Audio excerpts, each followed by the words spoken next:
So the first thing we're doing is we're going to spray our whole face with the Smashbox Primer Water. This is going to help all of our makeup, our eye makeup, and our face makeup stay on all day.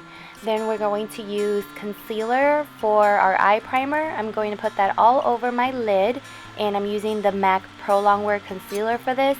And then I'm going to go over it with translucent powder, as you will see in a bit, just to set the concealer. So the first shadow I'm going to be using is Orange Soda. This is literally the same color as my skin. You're probably not even going to see it on camera.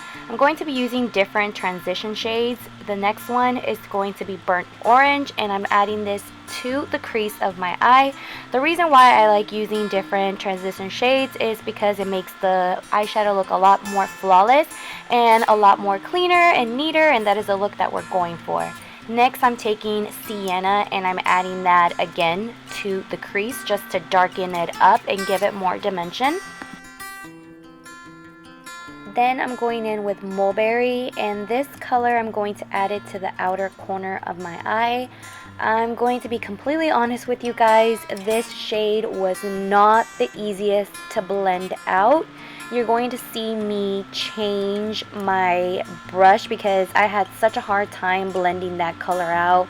I used different brushes. I don't know if I'm the only one experiencing this with this palette, but this shade was just awful. But I made it work. Then I'm going to go in and add some concealer to my eye. I am not doing a cut crease, just to point that out. I'm simply adding concealer just so the shimmer that I'm going to add to my lid will stand out a little bit more, and this is going to help it do that. Then I'm going in with Sultry, and I'm going to put this in the middle part of my lid. I'm going to pack that color in, and then I'm going to go in with Rose Pink, and I'm going to add the rose pink color to the inner part of my eye.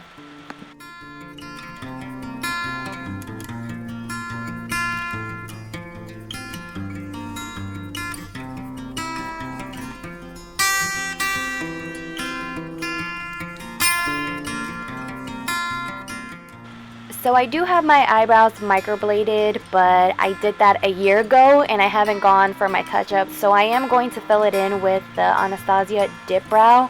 I'm going for a very natural eyebrow. I'm not going to overfill for this look because we just want to keep it simple and classy. I did add lashes, and I added some liner to my lash line. I'm not going to do a wing. I'm just going to smoke it out with the black shadow that comes with the palette. Now for the most important step, the skin. We're going to start off using the Estee Lauder The Smoother Perfecting Primer.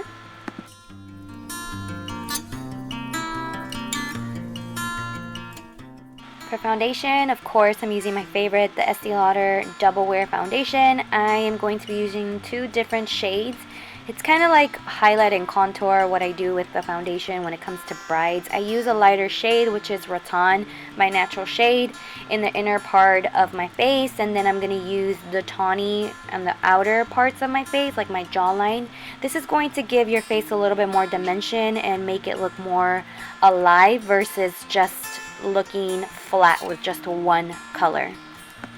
And just like you do when you're contouring with cream products, you're going to blend out the lighter shade first and then move on to the darker shade. I love doing this technique, especially on brides that have oily skin. It's way better than cream contour. I feel like cream contouring can get a little bit messy, but this is just going to give you a perfect flawless finish.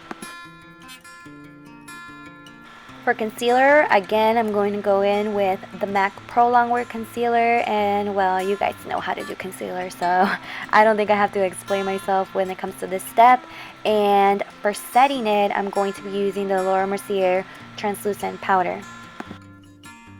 Now, I don't like to use translucent powder all over the face. I feel like sometimes if you don't blend it out right, it does give you that white cast, especially in flash photography.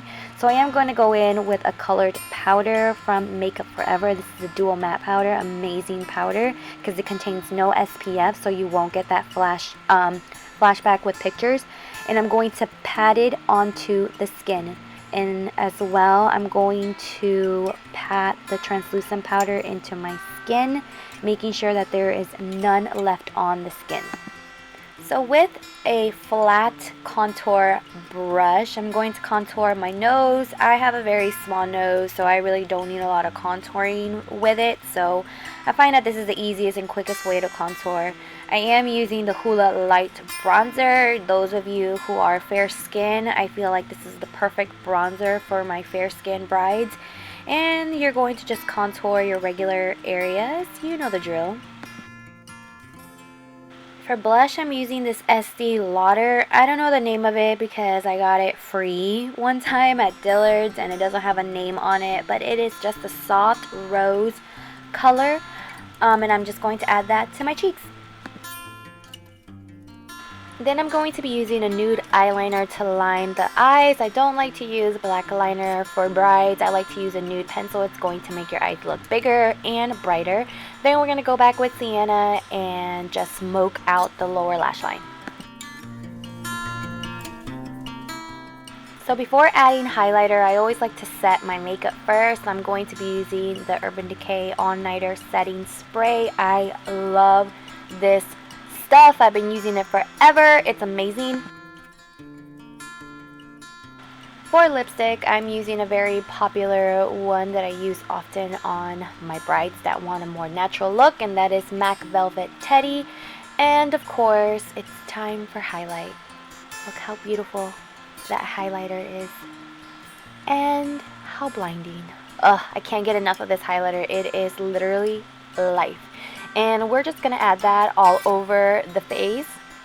Literally all over. I can literally add this highlighter everywhere and add more and more and more and more and more of it, and I just can't get enough of it.